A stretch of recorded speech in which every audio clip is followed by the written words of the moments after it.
হাতে যদি মাত্র 10 মিনিট সময় থাকে তাহলে বানিয়ে ফেলতে পারবেন। শুধুমাত্র লুডুস দিয়ে এই মজাদার নাস্তাগুলো বানাতে লাগে না বেশি সময়, কিন্তু খেতে হয় অসম্ভব মজার। ছোট বড় ভীষণই পছন্দ করে খাবে। আসসালামু আলাইকুম everyone, welcome back to my channel. রেসিপিগুলো বানানোর জন্য সর্বপ্রথম একটি পাত্রে আমি পর্যাপ্ত পরিমাণ পানি দিয়ে নিচ্ছি। এখন এই পানিটুকু বলক আসা পর্যন্ত অপেক্ষা করব। পানিটুকু পারফেক্টলি বলক চলে এসেছে। এই পর্যায়ে এখানে আমি দিয়ে দেব 1 প্যাকেট লুডুস। আমি এখানে লুডুসের নামটুকু বলছি না, তবে আপনারা এখানে যে কোনো ব্র্যান্ডের নুডলস দিতে পারেন। একদিকটা হয়ে গিয়েছে, এখন একটি চামচের মাধ্যমে আমি একটু উল্টিয়ে দিচ্ছি। আর এই নুডলস টুক কিন্তু আমি ভালোভাবে সিদ্ধ করব না, প্রায় 60% মতো সিদ্ধ করব। বেশি ভালোভাবে সিদ্ধ করলে কিন্তু নুডলস গুলো নরম হয়ে যাবে আর খেতেও অতটা ভালো লাগবে না। 60% সিদ্ধ করে নেওয়া হয়ে গিয়েছে, এখন আমি এটি উঠিয়ে নিচ্ছি। এখন আমি একটি ছাঁকনি দিয়ে ছেঁকে নিচ্ছি। ছেঁকে যে পানিটুকু আছে এই পানিটুকু আমি ফেলে দেব। শুধুমাত্র নুডলস দিয়ে এই রেসিপিগুলো বানাবো। এখানে আমি একটি পাত্র নিয়ে নিয়েছি, এখানে দিয়ে দিচ্ছি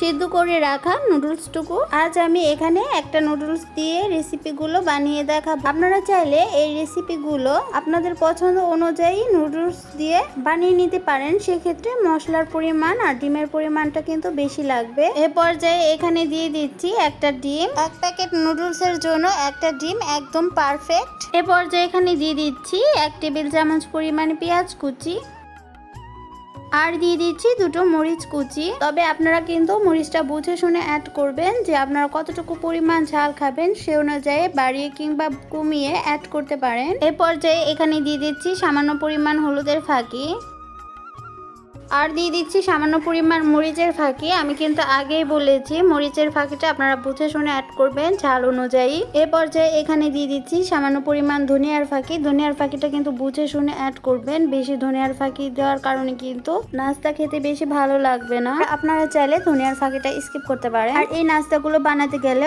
অবশ্যই মশলার পরিমাণটা একটু কমিয়ে দিতে হবে। এ পর্যায়ে এখানে দিয়ে দিচ্ছি 1 প্যাকেট নুডলসের মশলা। আর এই নুডলসের মশলাটা কিন্তু লুডুসের সাথেই থাকে, আর এই মশলাটা দেওয়ার কারণে টেস্ট ফ্লেভার আরো দ্বিগুণ বেড়ে যাবে। এ পর্যায়ে এখানে দিয়ে দিচ্ছি পরিমাণ মতো লবণ। আর লবণটা কিন্তু অবশ্যই বুঝে শুনে অ্যাড করতে হবে, যেহেতু নুডলসের মশলা আর সয়া সসে অনেকটা পরিমাণ লবণ থাকে, সেজন্য অবশ্যই বুঝে শুনে অ্যাড করবেন লবণটা। এ পর্যায়ে এখানে দিয়ে দিচ্ছি 1/2 চা চামচ পরিমাণ সয়া সস। তবে আপনাদের হাতের কাছে যদি সয়া সসটা না থাকে তাহলে এই সয়া সসটা স্কিপ করতে পারেন। এখন একটি চামচের মাধ্যমে নুডলসের সাথে অন্য সব মশলাগুলো ভালোভাবে মিশিয়ে নেব।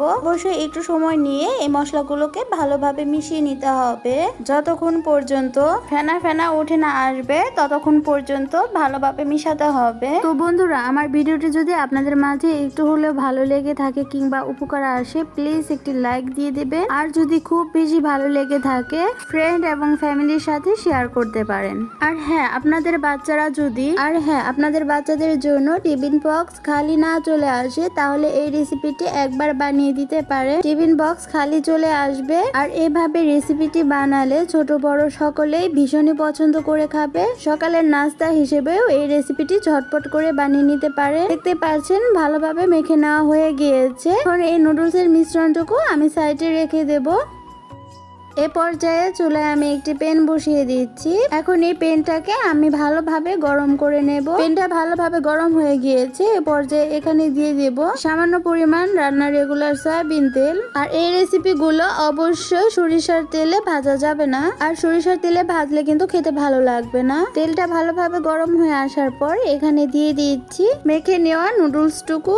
এখন একটি চামচের মাধ্যমে আমি ছড়িয়ে দিচ্ছি, ছড়িয়ে গোল করে নিচ্ছি। এভাবে ছড়িয়ে নেওয়ার কারণে সব দিকটা এক সমান হবে, দেখতে অনেকটা ভালো লাগবে। এখন মিডিয়াম টু লো ফ্লেমে একদিকটা একটু ভেজে নিচ্ছি। একদিকটা ভালোভাবে ভেজে নেওয়া হয়ে গিয়েছে। এ পর্যায়ে আমি এখানে দিয়ে দিচ্ছি একটা প্লেট দিয়ে ঠিক এভাবে উপর করে নিচ্ছি। দেখতে পাচ্ছেন এই পদ্ধতিতে যদি আপনারা প্লেটে উঠিয়ে থাকেন তাহলে কিন্তু এই নাস্তাগুলো একটু ভাঙবে না আর দেখতেও খুবই ভালো লাগবে। নাস্তাটা উঠিয়ে আমি ওই একই প্যানে দিয়ে দিচ্ছি আরো কিছুটা পরিমাণ তেল। এখন তেলটাকে একটু ভালোভাবে গরম করে নেব। এ পর্যায়ে আমি এখানে বিকেলের নাস্তাটাকে ছেড়ে দিচ্ছি। এখন মিডিয়াম টু লো ফ্লেমে ভালোভাবে ভাজা না হওয়ার আগ পর্যন্ত একটু কুক করে নিতে হবে। দেখতে পাচ্ছেন পারফেক্টলি ভাজা ভাজা হয়ে গিয়েছে। এ পর্যায়ে আমি এটি উঠিয়ে নিচ্ছি।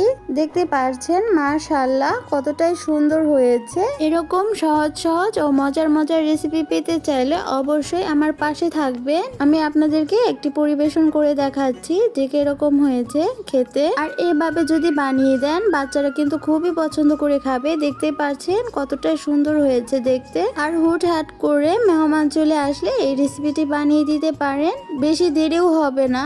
আর মেহমানরা এই রেসিপিটি খেয়ে আপনার প্রশংসা করতে বাধ্য হবে। আজকের মতো এই পর্যন্তই, দেখা হবে পরবর্তী অন্য কোনো রেসিপি নিয়ে। সে পর্যন্ত সবাই ভালো থাকবেন, সুস্থ থাকবেন, সবাই সবার জন্য দোয়া করবেন। আল্লাহ হাফিজ, আসসালামু আলাইকুম।